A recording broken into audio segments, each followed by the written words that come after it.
This is one more important example from practice set 3.2. What is given in the figure? The circle with center P and Q touch each other at point R. A line is passing through R meets the circle at point A and B respectively. Prove that segment AP is parallel to segment BQ. Next, APR is similar to RQB. हे दोन triangle similar आहेत असं दाखवायचंय. आणि नंतर आपल्याला असे विचारलेले आहे की फाइंड RQB. RQB हा कोण या ठिकाणी आपल्याला विचारला आहे. जर PAR हा कोण या ठिकाणी 35 डिग्रीचा दिला असेल तर या ठिकाणी याचं माप किती आपल्याला विचारलेलं आहे. तर अशा पद्धतीने तीन प्रश्न या ठिकाणी विचारलेले आहेत. आता पहिली महत्त्वाची गोष्ट म्हणजे जर आपल्याला AP आणि PQ या जर पॅरलल दाखवायचे असतील तर पॅरलल लाईन्स मध्ये ज्या गोष्टी आपण मागच्या वर्षी पाहिलेल्या होत्या त्यामधल्या गोष्टींचा विचार आपल्याला करावा लागेल. आणि या ठिकाणी आपल्याला एकतर अल्टरनेट अँगल आहेत या दोन रेषेमध्ये आणि ते समान आहेत किंवा एकरूप आहेत असं जर दाखवलं तर आपल्याला या दोन लाईन्स पॅरलल दाखवता येतील. पहिल्यांदा फक्त पहिल्या प्रश्नाचा विचार या ठिकाणी करूया. आपल्याला इथं पहिली महत्त्वाची गोष्ट घ्यावी लागेल की दिलेली सर्कल्स सेंटर पी आणि क्यू आर म्हणजेच थोडक्यात पी क्यू आर हे कोलिनियर पॉइंट आहेत हे पहिल्यांदा आपल्याला घ्यावं लागेल. So from the theorem on touching circle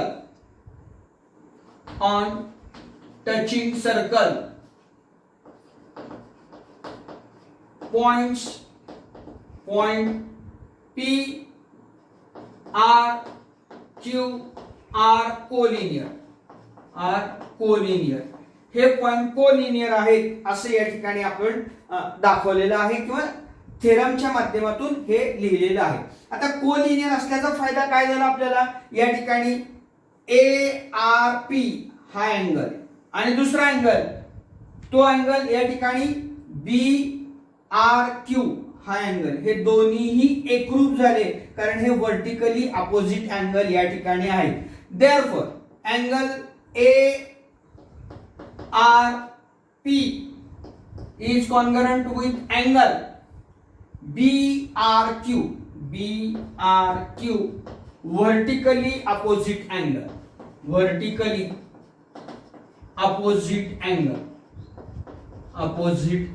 reason या ठिकाणी आपण दिलेलं आहे. म्हणजे आता हा कोन आणि हा कोन या ठिकाणी आपण एकरूप दाखवलेला आहे.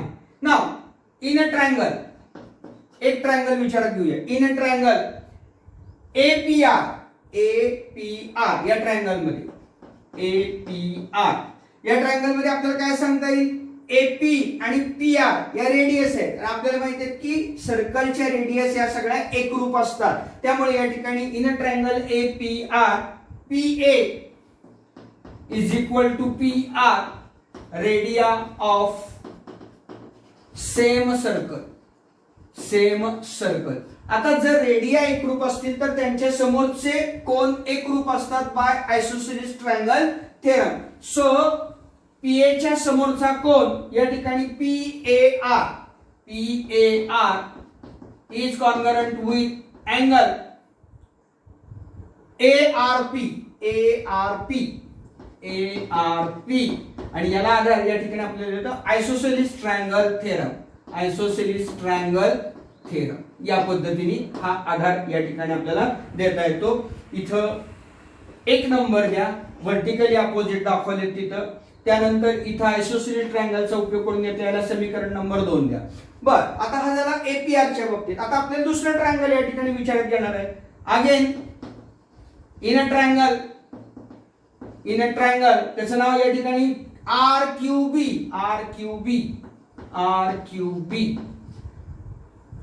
QR आणि QB या रेडियस झाल्या एकाच वर्तुळाच्या असल्यामुळे या सुद्धा एकरूप असणार आहे. QR is equal to QB radii of same circle. त्यामुळे त्याच्या समोरचे असणारे कोन अँगल या ठिकाणी सांगता येईल आपल्याला BRQ is congruent with angle QB B R Q B R isosceles triangle theorem, आणि याला इक्वेशन नंबर 3 आपल्याला म्हणता येईल. आता एक मध्ये आपण काय केले बघा, ARP आणि BRQ हे एकरूप दाखवलेले.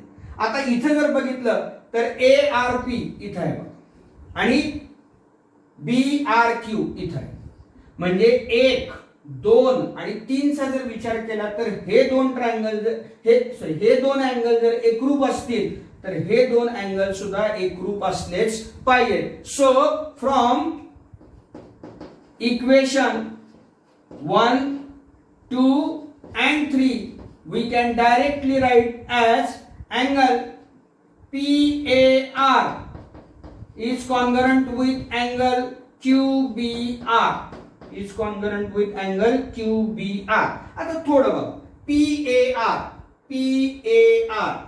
वेगळ्याने दाखवतोय मी हा कोन, आणि दुसरा कोन कोणता सांगितलाय QBR. हे दोन कोन एकरूप आहेत, याचाच अर्थ या दोन बाजू बाय कोणत्या ह्याच्यानुसार अल्टरनेट अँगल टेस्ट नुसार जर हे दोन कोन एकरूप असतील तर या दोन साइड ज्या आहेत त्या एकमेकांना पॅरलल असल्याच पाहिजेत. अल्टरनेट अँगल टेस्ट जी मागच्या वर्षी आपण या ठिकाणी 9वी मध्ये पाहिली होती त्याचा विचार या ठिकाणी करून आपल्याला या दोन रेषा या ठिकाणी पॅरलल दाखवता येतात. मग कसं दाखवायचे, but angle PAR and angle QBR is the pair of alternate angle ची पेअर आहे. and therefore या ठिकाणी आपण लिहू शकतो segment AP is parallel to segment BQ, आणि याला आधार या ठिकाणी alternate angle test by alternate angle test की जी 9वी मध्ये आपण या ठिकाणी पाहिलेली होती त्याचा उपयोग आता या ठिकाणी आपल्याला करायचा आहे. तर हा पहिल्या प्रश्नाचं उत्तर आपल्याला या ठिकाणी सांगता येत.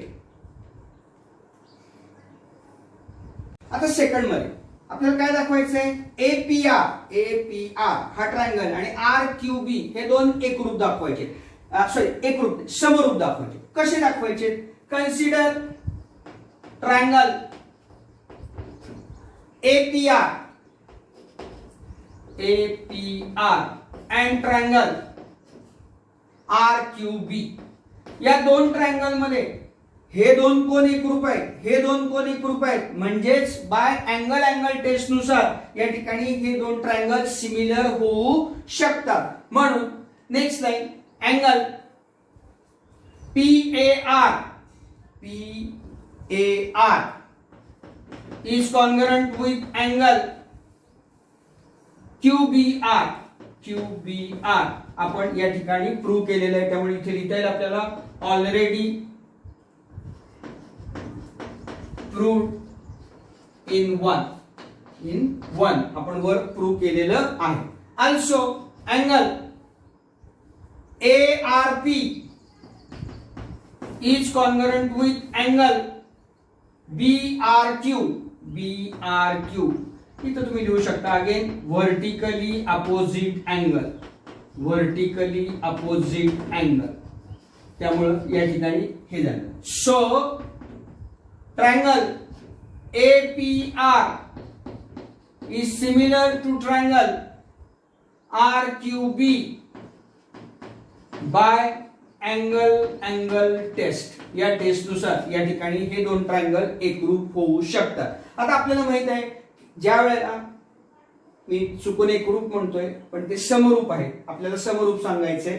So triangle APR similar to triangle RQB हे आपण सिद्ध केलं. आता ज्या वेळेला दोन ट्रायंगल हे समरूप असतात त्यावेळेला पहिल्या कंडिशन मध्ये आपल्याला असं पाहता येतं की त्यांचे तीन कोन, म्हणजे दोन पुरेसे आहेत पण तीन कोन, एका त्रिकोणाचे तीन कोन हे दुसऱ्या त्रिकोणाच्या तीन कोनाशी एकरूप असतात. त्या गोष्टीचा उपयोग आता आपल्याला तिसऱ्या याच्यामध्ये करायचा आहे. तर तिसरा एक्झाम्पल किंवा तिसऱ्याचं उत्तर काय येईल त्याचा विचार या ठिकाणी आपण करूया. म्हणजे आपल्याला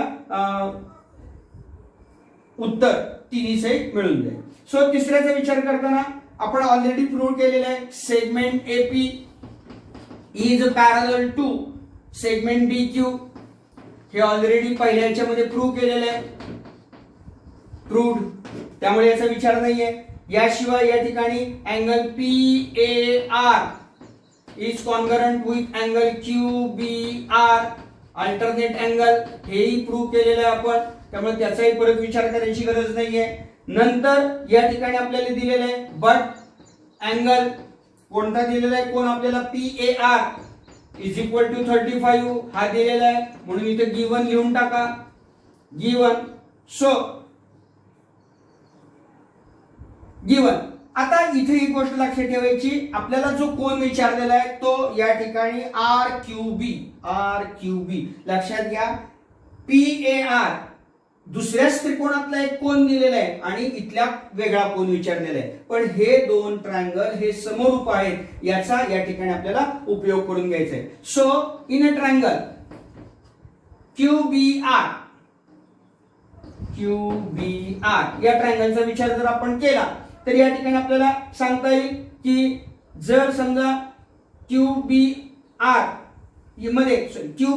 मध्ये मगासारखंच QR आणि QB या रेडिया ऑफ सेम सर्कल आहेत. So in triangle QR segment QR is equal to QB radii of same circle, त्यामुळं यांच्या समोरचे कोन angle QRB is congruent with angle QBR. याला आधार देता येईल आयसोसेलेस ट्रायंगल थेरम. म्हणजेच या ठिकाणी आपल्याला म्हणता येईल की QRB आणि QBR यांची माप सारखी आहेत. म्हणजेच या ठिकाणी आपल्याला QBR चं माप या ठिकाणी QBR is equal to 35 degree हे म्हणता येईल आयसोसेलेस ट्रायंगल थेरम नुसार. मग आता QRB चं माप याचं माप 35 झालं. त्यानंतर ह्या दोन बाजू सारख्या आहेत, या एकरूप बाजू समोरचा हा कोन झाला, या एकरूप बाजू समोरचा हा कोन झाला, याचंही माप 35 झालं. मग त्रिकोणाच्या तीन कोणांच्या मापाची बेरीज जर 180 असेल आणि त्यातनं हे 70 जर गेलं तर आपल्याला या ठिकाणी RQB चं माप मिळायला काही हरकत नाहीये. सो QBR चं माप या ठिकाणी 35. So we have asked for angle RQB is equal to 180 minus in a bracket angle QRB plus angle QBR which is equal to 180 minus 35 plus 35 which is equal to 180 minus 70, and so angle RQB is of degree 110 degree, and that is the third answer. So RQB is angle 110 degree.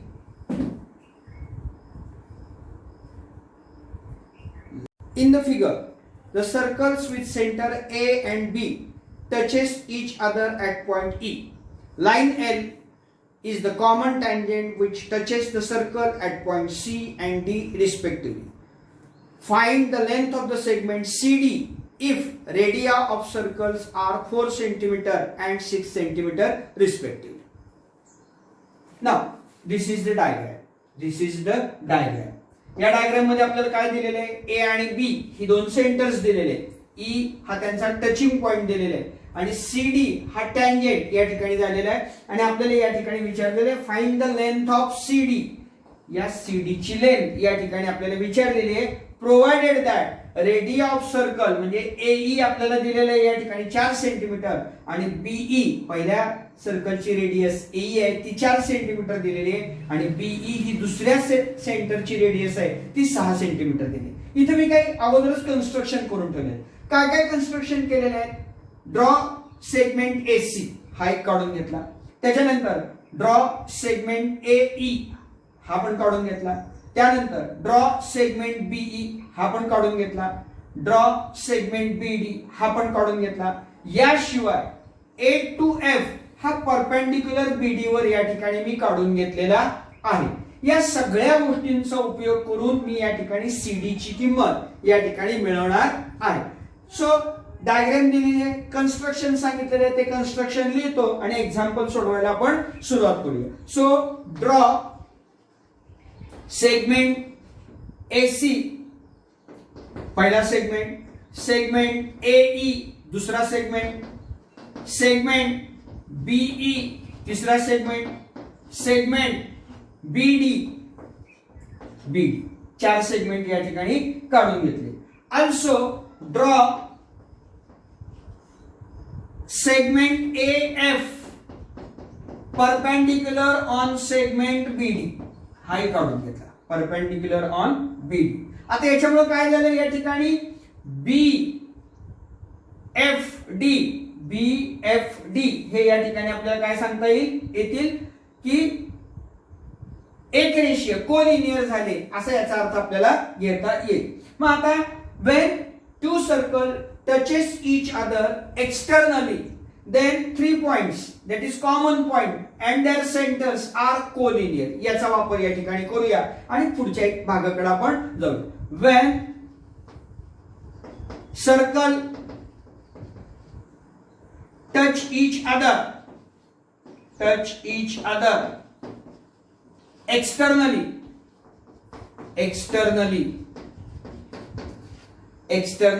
centers and common point or point of contact are collinear. हे आपण मागे दोन example सोडवलेले आहेत आणि theorem पण पाहिले. याचा अर्थ काय झाला? A'(E')B याचा अर्थ काय झाला? AB बरोबर AE अधिक B. याचा अर्थ काय झाला? AE आपल्याला दिलेले आहे radius of first circle which is given as 4 cm. BE radius of second circle which is given as 6 cm. So 4 plus 6 so AB is equal to 10 cm. इथे या ठिकाणी रिझन लिहून टाका. गिवन म्हणून या ठिकाणी आपल्याला लिहिता येईल. म्हणजे आपण आता सध्या AB ची किंमत या ठिकाणी मिळवलेली आहे. आता नेक्स्ट या ठिकाणी आपल्याला बाय युजिंग पायथागोरस थेरम चा उपयोग करून या ठिकाणी याचं उत्तर काढायचा प्रयत्न करायचा आहे. त्याच्यापूर्वी या ठिकाणी हा जो ट्रायंगल आहे ACDF या ट्रायंगलच्या बाबतीमध्ये आपल्याला हा कोन 90 डिग्री, हा कोन 90 डिग्री, हा 90 आहे म्हणून हा 90 आणि हा रिमेनिंग 90 म्हणून हा या ठिकाणी आपल्याला रेक्टँगल झाला असं म्हणता येईल. आणि एकदा का रेक्टँगल झाला की AC ची किंमत DF बरोबर असते. त्याच पद्धतीने AF ची किंमत ही CD इतकी असते कारण opposite sides of the rectangle are congruent. या प्रॉपर्टीचा या ठिकाणी आपण विचार करू शकतो. नेक्स्ट या ठिकाणी त्याचाच विचार करूया. So in a quadrilateral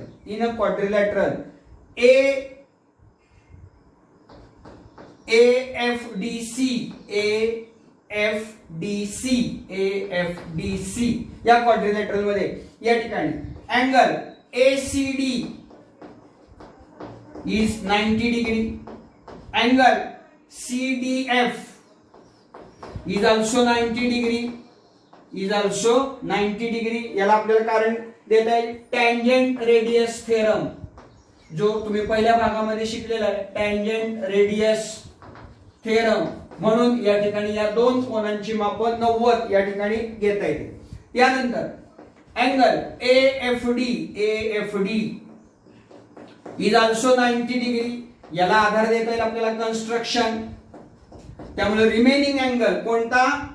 CAF. therefore angle CAF is also 90 degree remaining angle.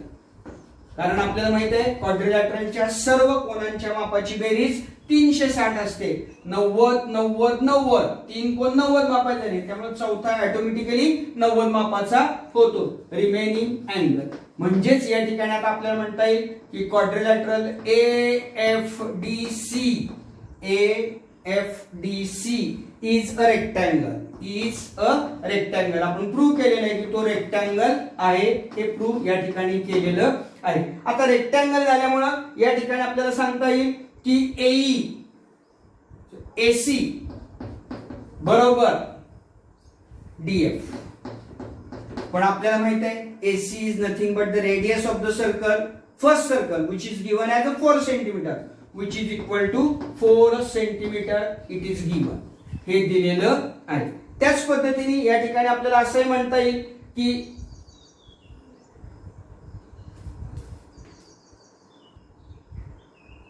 AF is equal to CD, opposite side of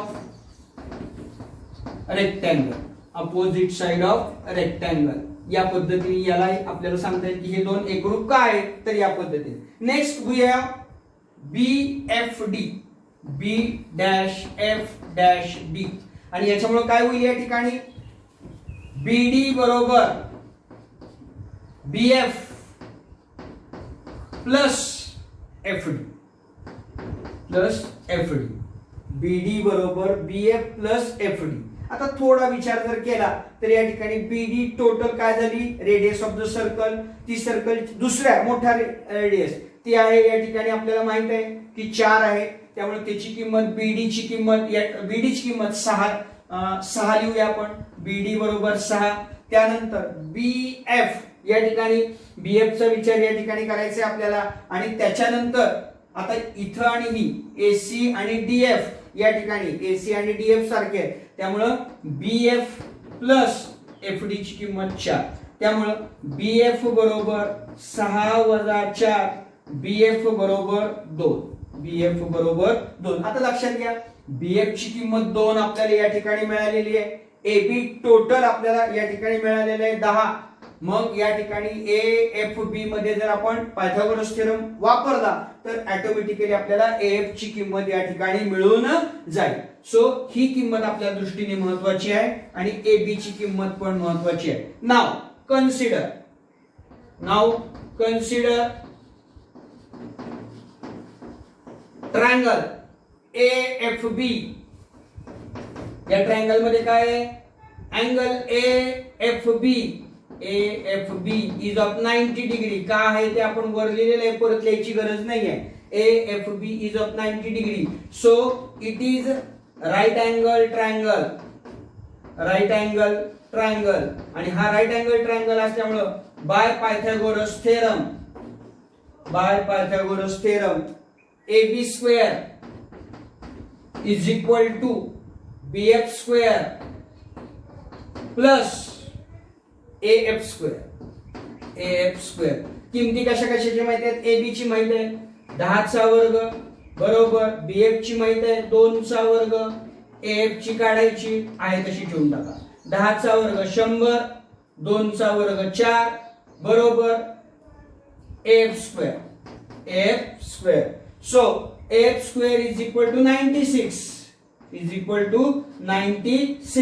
आता हे 96 आपल्याला कसे लिहिता येतील, 16 गुणिले 6, 16 सत्ती 96. त्यामुळे या ठिकाणी AF square is equal to 16 into 6. By taking square root AF is equal to 4, 16 चं वर्गमूळ 4 आलं, स्क्वेअर रूट ऑफ 6. म्हणजे AF ची किंमत किती झाली आता, 4 वर्गमुळात 6 सेंटीमीटर झाली. आता इथे एक गोष्ट लक्षात घ्या, जितकी AF आहे आपण वर लिहिलेलंच आहे ऑलरेडी, जितकं AF आहे तितकंच काय असणार आहे CD, because it is the opposite side of rectangle. And therefore या ठिकाणी आपल्याला शेवट मी लिहितो की as AF is equal to CD, therefore CD is equal to 4√6 centimeter, and that is the answer of your question, one of the most important question in this year.